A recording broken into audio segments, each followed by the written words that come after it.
अहिले मरौवा में ये बुझी काले में अहिले मरौवा में बुझी काले में अहिले मरौवा में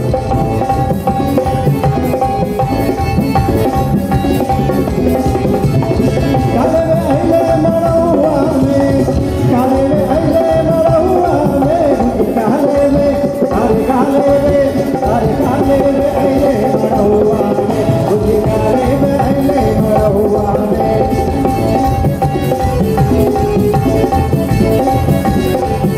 भैया के मरौवा में गजरा धरा है भैया के मरौवा में गजरा धरा है भैया के मरौवा में गजरा धरा आज वही ले अरे वही ले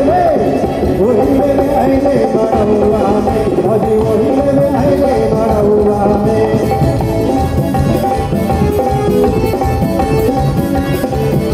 काले में अहिले मरौवा में काले में अहिले मरौवा में बुझी काले में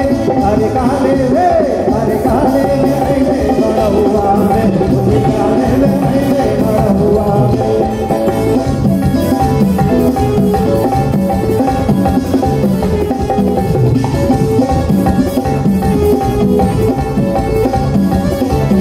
पापा के मरौवा